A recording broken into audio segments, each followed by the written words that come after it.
Oke, ini ya. Dalam sesi kali ini kita akan membahas melanjutkan materi kita tentang pre-processing data. Gitu. Karena tahapan dari pre-processing atau tahapan sebelum memproses, ya, pre-processing tahapan sebelum memproses itu sangat banyak ya. Ternyata sebelum melakukan kita modeling data, terus kita proses data yang sudah kita modelkan itu ternyata ada tahapan-tahapan sebelumnya yang cukup panjang yang perlu kita lalui terlebih dahulu. Karena jika tahapan-tahapan tersebut tidak kita persiapkan dengan sebaik-baiknya, tentu nanti ketika melakukan pemrosesan data akan muncul hal-hal yang abnormal gitu ya pada proses mesin learningnya. Nah, pertemuan kemarin kita udah belajar apa? Udah belajar bagaimana cara mengimport library, ya kan? Udah belajar bagaimana mengimport data. Ini kita lanjutkan. Yaitu kita akan mempelajari bagaimana menangani data-data yang kosong, ya. Lalu bagaimana menangani data-data yang formatnya bukan menggunakan numerical atau bukan ordinal. Karena dalam komputasi mesin learning yang kita gunakan kan sebagian besar fungsi matematis yang akan memproses data dalam bentuk angka. Nah, jika kita memiliki data yang bukan dalam bentuk angka, maka data-data tersebut harus kita encoding dulu. Jadi hari ini kita akan belajar dua topik nih teman-teman. Yang pertama adalah bagaimana kita menangani missing value atau data yang kosong gitu ya. Dan kita akan mempelajari bagaimana melakukan encoding pada data yang formatnya bukan angka.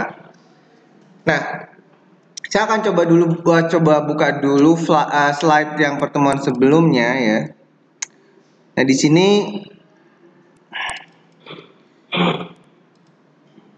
kita akan tetap menggunakan data ini ya. Nah, di sini kan ada data-data yang kosong ya. Kayak misalkan ini nih. Salary pada ini kosong kan ya. Lalu juga age pada Spain ini kosong. Lalu juga ada data-data yang disajikan bukan dalam bentuk angka kayak ini. Nama negara, lalu dia purchase atau tidak gitu kan.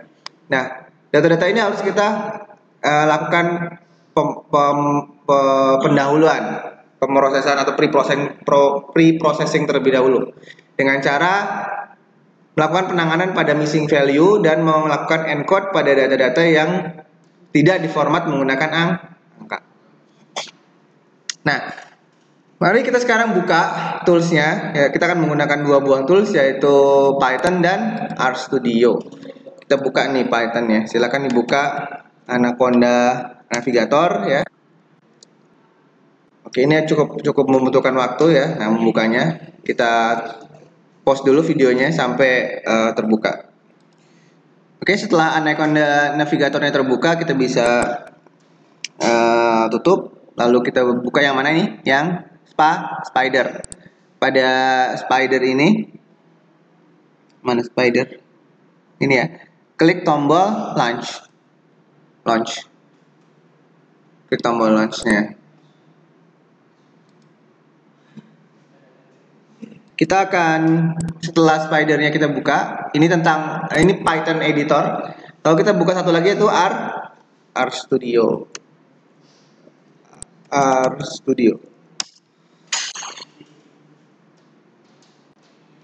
Jadi ternyata ketika kita mencoba memproses sebuah data, baik itu menggunakan Python dalam hal ini adalah Spider editor maupun menggunakan RStudio, itu walaupun secara tahapan-tahapannya logiknya sama, tetapi teknisnya beda ya.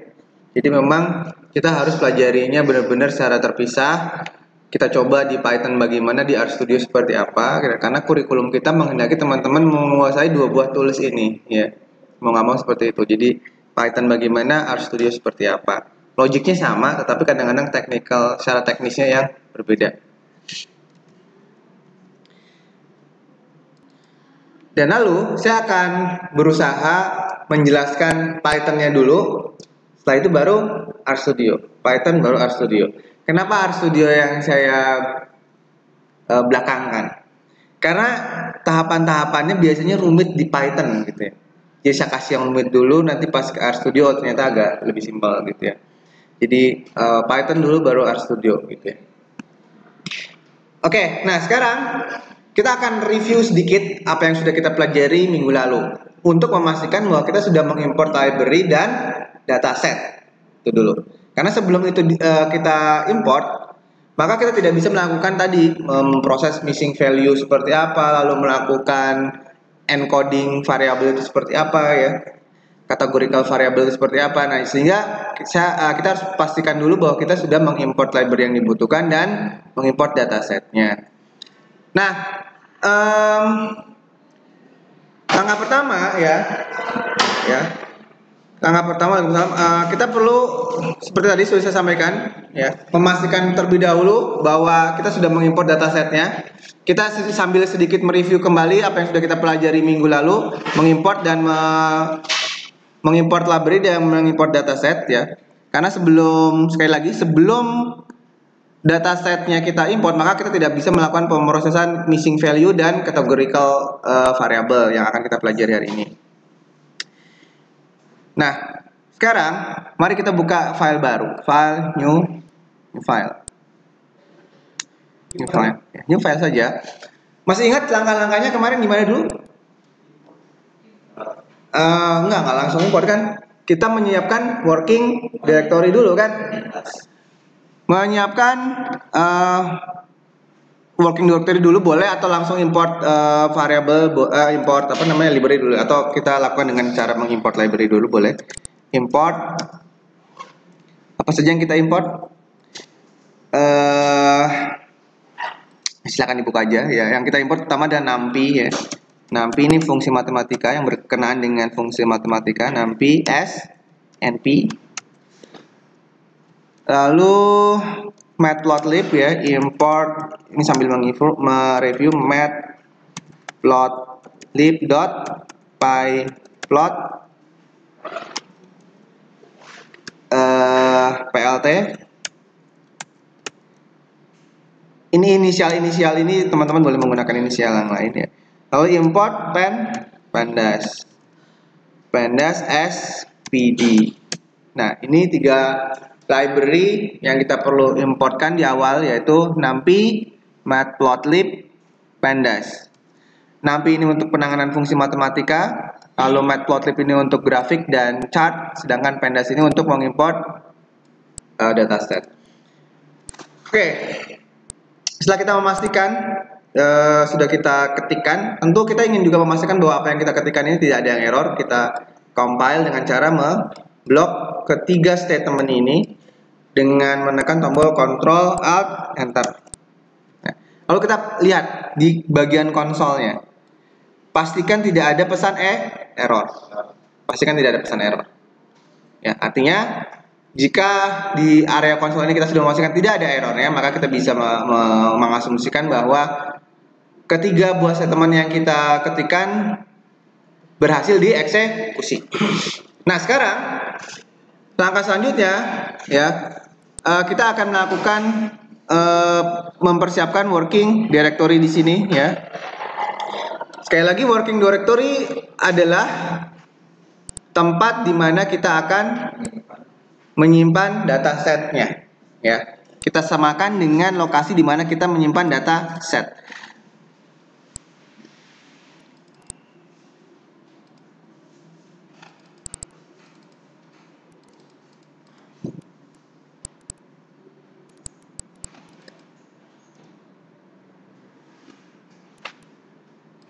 Nah, itu ya. Perhatikan di sana, Pak, yang penting ini ya, kita punya sebuah file bernama data.csv, karena file tersebutlah yang akan kita gunakan, dataset tersebutnya yang akan kita gunakan.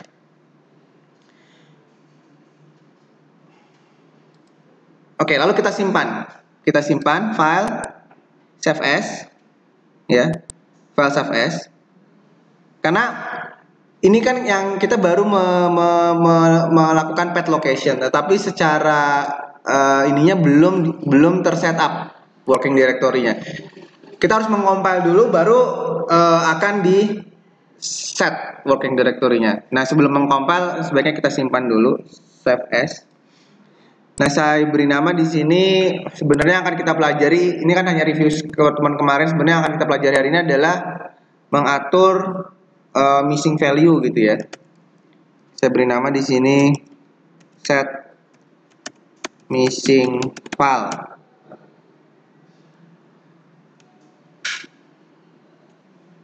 Dan data, panjangan ya, gini aja deh, missing file dan data encode. Nah, dua tahapan proses ini yang akan kita pelajari ini sebenarnya penanganan missing value dan variabel data encoding gitu ya. Kita simpan, save. Lalu kita compile dengan menekan tombol yang hijau ini ya, atau F5 sama aja. Nah, di situ pastikan kita mendapatkan di bagian apa nih, konsol ya, ada tulisan dir working di directory. Ketika ini sudah muncul, maka kita bisa memastikan bahwa working directory kita sudah tersetup. Itu dulu yang perlu dipastikan. Nah, tahapan terakhir kemarin yang kita pelajari itu bagaimana mengimport dataset kan ya. Kita lakukan sekarang importing datasetnya dengan menggunakan inisial PD ini kan ya.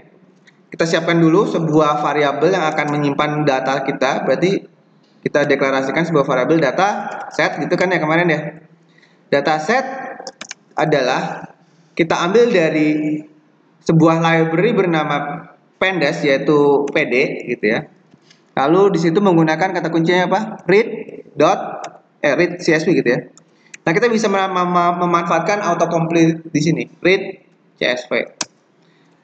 Lalu kita kasih quote seperti itu, dan di antara quote tersebut adalah nama apanya? Nama datasetnya tentunya. Oke. Nah, silakan diketikkan kayak gini, dataset pd read CSV, lalu kita compile, kita blok, lalu kita compile dengan Ctrl Alt Enter. Ya. Nah, di sini kita pastikan lagi apakah hasil eksekusinya itu ada error atau tidak. Selama tidak ada error, maka kita bisa berasumsi bahwa proses import datasetnya sudah berhasil. Nah, kita bisa membuktikan ya dengan cara melihat data yang sudah terimport pada tab variable explorer. Sini ya, variable explorer. Lalu kita double klik data setnya. Nah, ini.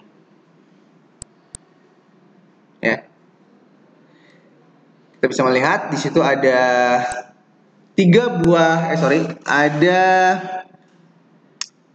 ada 4 buah variabel, country, age, salary, dan purchase. Nah, kita sudah mempelajari kemarin itu konsep variable independent dan variable dependent.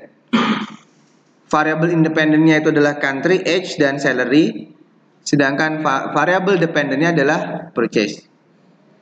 Nah, khusus untuk Python, sekali lagi khusus untuk Python, data-data ini ditampilkan mulai dari indeks ke 0. Itu khusus untuk Python. Sedangkan kalau menggunakan RStudio akan dimulai dari indeks pertama. Ya. Oke, nah inilah yang kita sudah pelajari kemarin. Dan coba deh kita lihat di sana, kita punya dua buah kolom variabel ya, yang tidak diformat menggunakan numerical value, variable country dan variable purchase. Dari situ ada dua buah kolom country dan purchase yang datanya diformat tidak menggunakan angka, melainkan dengan kategori. Kita anggap sini istilahnya kategori ya, categorical gitu ya, bukan numeric gitu ya. Dan ada juga dua buah data yang tidak ada value-nya, NaN ini ya, none. Dia di salary pada indeks ke-4 dan di age pada indeks ke-6.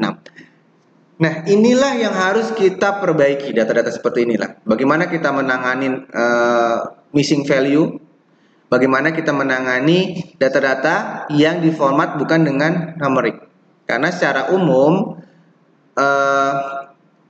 seperti yang sudah saya sampaikan bahwa dalam memproses menggunakan machine learning itu kita akan melibatkan operasi-operasi matematika yang sebagian besar hanya akan bisa menangani yang formatnya adalah numerik.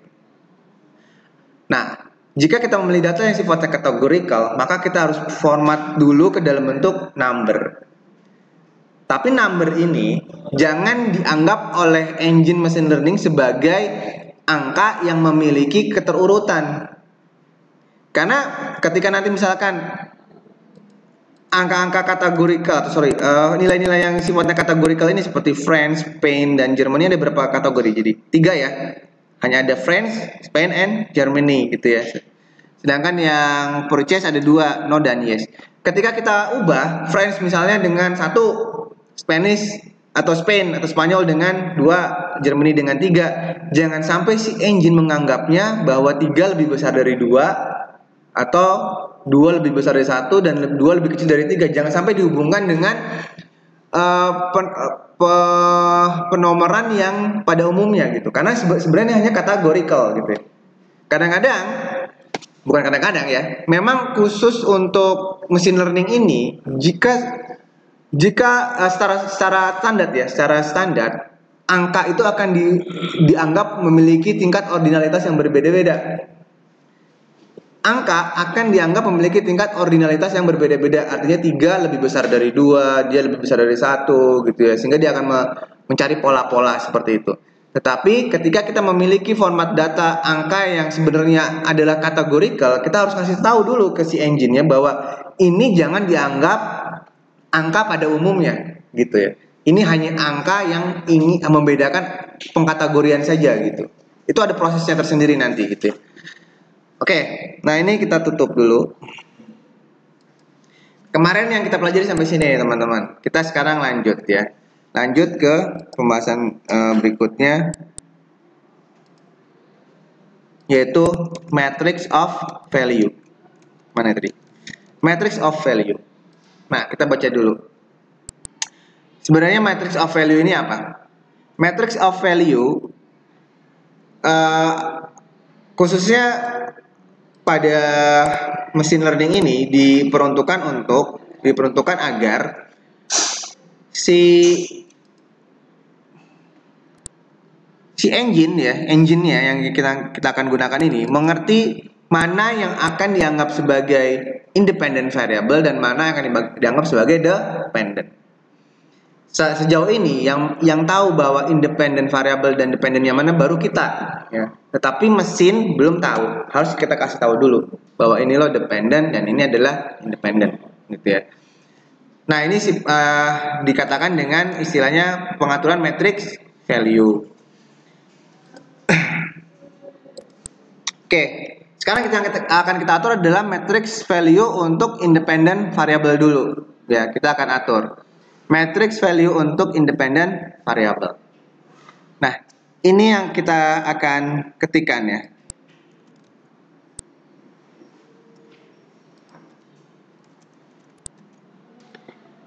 Kita buat sebuah variabel untuk menyimpan independent variabelnya ya. Namanya misalkan anggaplah X, nanti yang dependennya anggaplah namanya Y gitu ya. Kita buatlah, silakan dibuat seperti ini. Variabel X itu adalah variabel yang kita ciptakan sendiri untuk menyimpan nama-nama variabel yang kita masukkan ke dalam golongan independent variable, yaitu dengan perintah dataset.ilog. Nah, lalu dataset.ilog punya 2 buah parameter nih. Akan saya jelaskan parameter ini maksudnya seperti apa. Oke, setelah kita ketikkan ini ya, tadi sudah saya jelaskan di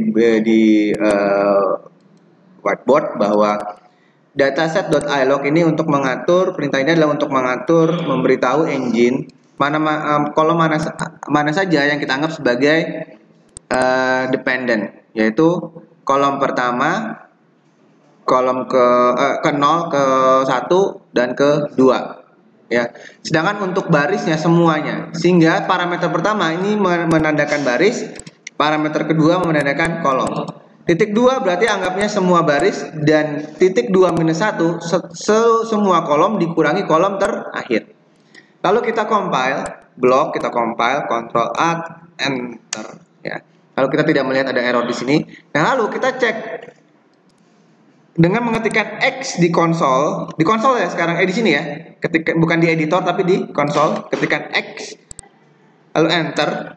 Nah, untuk melihat inilah yang sudah terbentuk, yaitu independent variabelnya. Bisa teman-teman lihat di sini bahwa purchase tidak termasuk kan, lihat tuh, purchase tidak ada, hanya ada country, lalu age dan salary.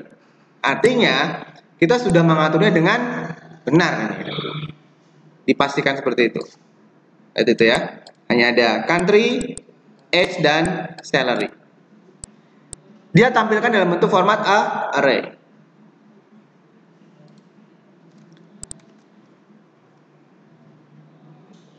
Langkah selanjutnya kita akan mengatur matriks untuk dependent variable. Kita ciptakan sebuah variabel bernama y untuk menyimpan dependent variable ya. Lalu dataset ilog seperti yang tadi sama. Ada dua buah parameter. Parameter pertama berisi baris dan parameter kedua berisi kolom. Hanya saja karena yang kita inginkan hanya kolom terakhir, maka kita lihat kolom terakhir itu adalah kolom ketiga ya, 1, 2, 3. 1, ini kolom ke-0, ini kolom ke-1, ini kolom ke-2, ini kolom ke-3. Sorry, ini ya, terakhir itu yang ini. Jadi ngitungnya 0, 1, 2, 3 dari sini ya. Ini indeks nggak masuk ya. Jadi country itu 0, age itu 1, salary itu 2, dan purchase itu 3. Nah, sehingga yang kita inginkan kan hanya yang purchase, yaitu berarti kolom ke-3. Kita ketikkan di sini T3. Bukan titik 2. Karena titik 2 itu simbol semuanya. Kalau titik 2 min 1 berarti semuanya dikurangi paling bawah, paling belakang.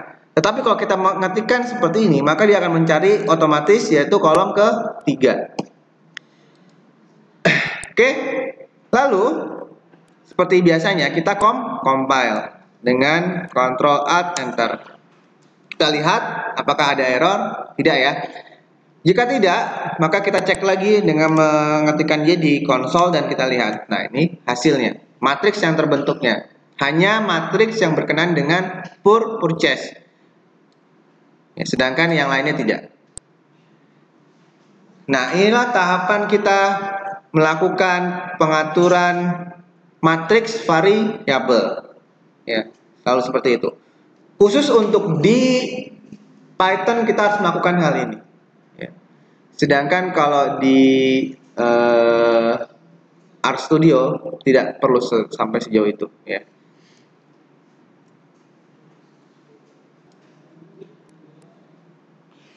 Oke. Khusus untuk RStudio, tahapannya jauh lebih sederhana. Bahkan kita tidak melakukan pengaturan matrix of feature, ya. Karena nanti akan diatur oleh kursor, ya. Sehingga pada kesempatan kali ini untuk RStudio cukup kita mengimportkan datasetnya saja. Simpel sekali, hanya mengimport dataset. Tidak perlu ada pengaturan macam-macam. Nah, sekarang yang kita pelajari bagaimana cara mengatur atau mengimport dataset di RStudio, karena belum pernah kita pelajari ya. Oke, nah ini kita buat file new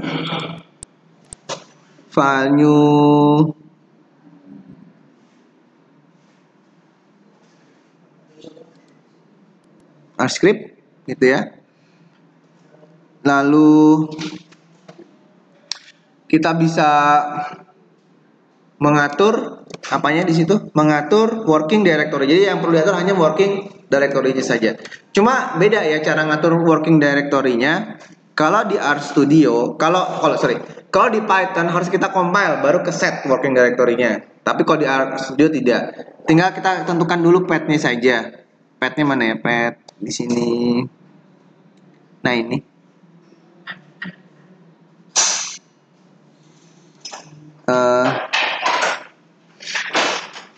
Di bagian file sini, lalu kita bisa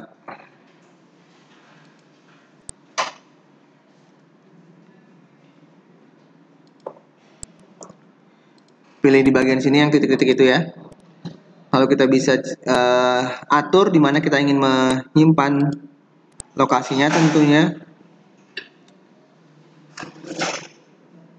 Gimana?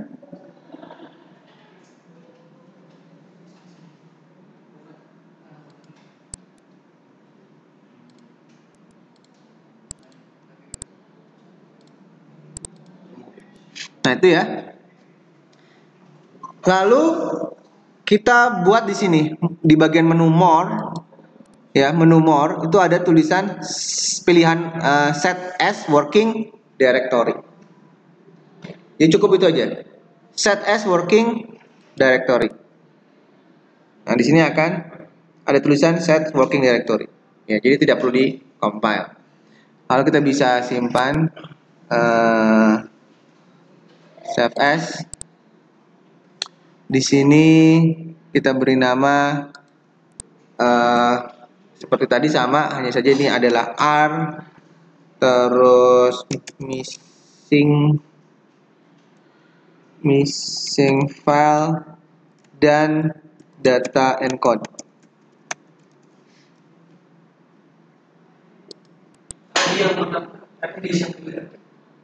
Yang ini, yang RStudio atau yang Python? Enggak, boleh di save apa enggak juga boleh. Kalau menurut saya jangan di save dulu, tentukan dulu working directory-nya, biar nanti pas mau nge-save langsung ke sana gitu. Cara mengatur working directory-nya di sini nih, ada titik-titik ini ya. Titik-titik ini, teman-teman klik. Nah, arahkan ke folder yang diinginkan yang ada datasetnya, ya. Setelah itu, setelah ketemu, lalu tekan ini, more, pilih set as working directory. Ya. Setelah itu baru disimpan. Setelah itu baru disimpan. Nah, lalu bagaimana cara mengimport datasetnya? Cara mengimport datasetnya khusus di RStudio itu tuliskan saja dataset, ya, di sini ada autocomplete-nya, dataset. Oh enggak, ini variabel yang kita buat, jadi nggak perlu itu. Lalu dengan perintah read csv, lalu data dot csv. Ya. Nah, cara mengcompile RStudio agak sedikit berbeda. Kalau di Python kan Ctrl Alt Enter ya. Tapi kalau di RStudio lebih simple, kita blok, yaitu Alt Enter saja. Nah itu, Alt Enter saja. Lalu kalau kita ingin lihat hasil proses import datasetnya, sama, double klik di situ. Nah, kita bisa melihat hasilnya itu ya.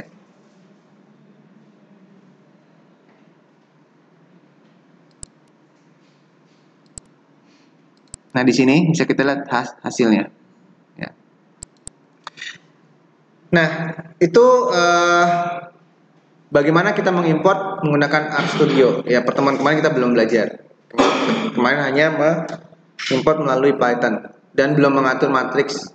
Nah, sekarang kita sudah bisa mengatur matriks value dan mengimport dataset melalui RStudio. Oke, kita lanjut. Lanjut ke slide berikutnya. Nah, ini yang lumayan panjang tahapan-tahapannya yang sekarang ini.